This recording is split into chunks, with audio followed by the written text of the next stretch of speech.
मुंशी प्रेमचंद की कहानी महरी भारतीय समाज के उस वर्ग का प्रतिनिधित्व करती है जो आर्थिक और सामाजिक संघर्षों के बीच अपनी अस्मिता और आत्मसम्मान बनाए रखने की कोशिश करता है। इस कहानी में घरेलू नौकरानी महरी की व्यथा, उसकी कठिन परिस्थितियां और समाज द्वारा उसे देखने का नजरिया दर्शाया गया है। यह कहानी समाज की उन कुरीतियों और भेदभावों पर सवाल खड़ा करती है जो इंसान को इंसान नहीं समझते। कहानी का सारांश। कहानी की शुरुआत। कहानी का मुख्य पात्र एक महरी है जो एक मध्यम वर्गीय परिवार के घर में काम करती है।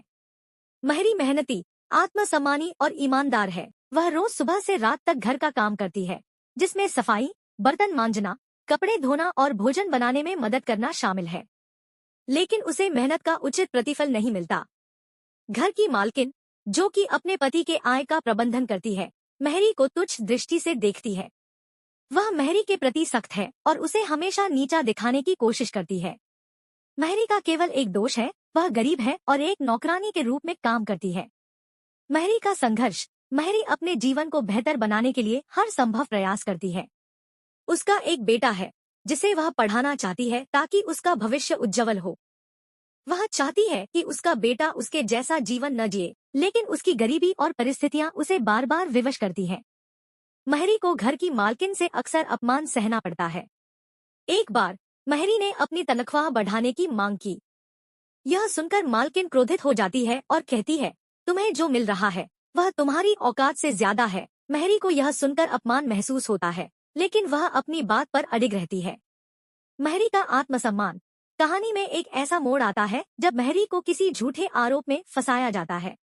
घर के किसी सदस्य की कोई चीज गायब हो जाती है और संदेह की सुई महरी पर आकर टिकती है।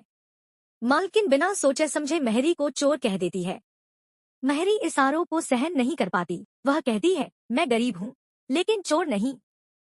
मेरे पास आत्मसम्मान है। आप चाहे मेरी नौकरी छीन ले, लेकिन मैं यह अपमान नहीं सहूंगी। महरी अपनी नौकरी छोड़ देती है, लेकिन जाते जाते वह यह कह जाती है कि गरीब होना कोई पाप नहीं है।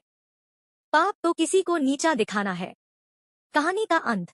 महरी की इस बात का घर के मालिक और मालकिन पर गहरा प्रभाव पड़ता है। उन्हें अपनी गलती का एहसास होता है, लेकिन तब तक महरी जा चुकी होती है।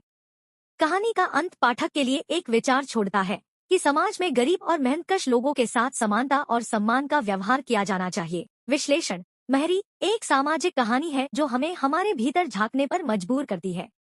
यह कहानी इस बात को उजागर करती है कि समाज में गरीबों और मजदूर वर्ग के लोगों को किस तरह के भेदभाव का सामना करना पड़ता है। महरी का चरित्र आत्मसम्मान और ईमानदारी का प्रतीक है।